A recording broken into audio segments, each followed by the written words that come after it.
Hello friends, welcome to my channel. இன்றைக்கி ஸ்கைடெக் சேனலில் என்ன பார்க்க போகிறோன்னா, லூப்பிங் ஸ்டேட்மெண்ட்டில் ஃபஸ்ட்டு டைப் என்னென்னா வயல் லூப் பற்றி தான் டீட்டெயிலாக இந்த வீடியோவில் பார்க்க போகிறோம்.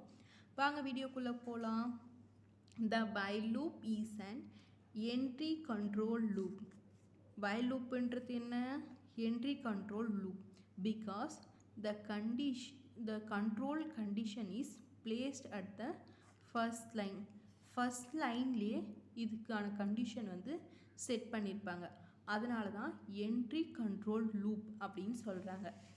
இப்போது இந்த பேராகிராஃப் வந்து நீங்கள் படிக்கணும்னு அவசியம் இல்லை, இதை பார்த்தாலே உங்களுக்கே புரியும். இப்போ பாருங்கள், வைல், இதுதான் கீவேர்டு வைல் கண்டிஷன். ஓப்பன் பண்ணிடுறோம். உள்ள இதுதான் body of the loop. Statement 1, statement 2 close பண்ணிடும். இதுதான் சின்டாக்ஸ், இதுதான் ஃப்ளோ சார்ட் வைல் லூப்புக்கு. இப்போ வந்து கர்சர் இங்கே இருக்குது. இப்போ கண்டிஷன் டெஸ்ட் பண்ணுது. கண்டிஷன் வந்து ட்ரூவாக இருந்துச்சுன்னா பாடி ஆஃப் த லூப்புக்குள்ளே போகும், இல்லைன்னா இந்த லூப்பை விட்டு வெளியே வந்துடும். அதுதான்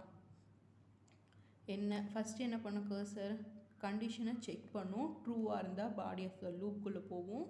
நெக்ஸ்ட்டு போயிட்டு அந்த கண்டிஷன் ஃபால்ஸ் ஆகிற வரைக்கும் அப்படியே ரொட்டேட் ஆகிட்டே இருக்கும். அதுதான் இங்கே கொடுத்துருக்காங்க இந்த பேராகிராஃபில். நான் படித்து காமிக்கிறேன், உங்களுக்கே புரியும். If the control condition evaluate first, if it is true, then the statement following condition is executed. Otherwise it skipped the condition and continue the next statement. புரிஞ்சுதா? நெக்ஸ்ட் வந்து இதுக்கு ஒரு எக்ஸாம்பிள் பாருங்கள். எக்ஸாம்பிள் என்னென்னா, 5 டைம்ஸ் வந்து welcome to C அப்படின்ட்டு நம்ம print பண்ண போகிறோம்.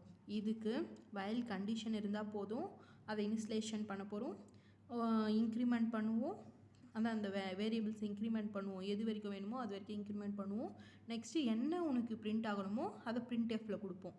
பாருங்கள், hash include studio.h void main. இப்போ ஓப்பன் பண்ணிவிட்டு இன்ட்டு p = 1 அப்படின்னு கொடுத்துருக்கோம்.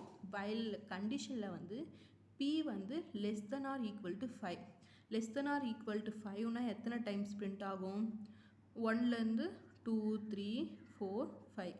ஏன் 5 வருது? இங்கே ஈக்குவல் இருக்குது, ஸோ 5. அப்போ இத்தனை டைம்ஸ் எதை பிரிண்ட் பண்ணும்? வெல்கம் டு சி அப்படின்னு பிரிண்ட் பண்ணும். இங்கேயே /n கொடுத்துருக்காங்க, இதுக்கு முன்னாடியே சொல்லியிருக்கேன். இதுக்கப்புறம் வர லெட்டர்ஸ் கீழே வரணும். ஸோ அதுக்காக வெல்கம் டு சி கீழே வரதுக்காக. நெக்ஸ்ட்டு வந்து இந்த பியோட வேல்யூ இன்க்ரிமெண்ட் பண்ணியிருக்காங்க. எது வரைக்கும் பியோட வேல்யூ இன்க்ரிமெண்ட் ஆகும்? p = 5 வரைக்கும் இன்க்ரிமெண்ட் ஆகும். நெக்ஸ்ட்டு p = 6 அப்படின்னு வரும்போது, p less then or equal to 6ன்னு வரும்போது இந்த கண்டிஷன் வந்து தப்பாகும். ஏன்னா இங்கே 5 வரைக்கும் தான் வரணும். அதனால் லூப்பை விட்டு வெளியே வந்துடும். நெக்ஸ்ட்டு அவுட்புட் பார்த்தோன்னா வெல்கம் டு சி அப்படின்ட்டு 5 டைம்ஸ் பிரிண்ட் பண்ணியிருக்கோம். இதுதான். புரிஞ்சுதா? Thank you friends.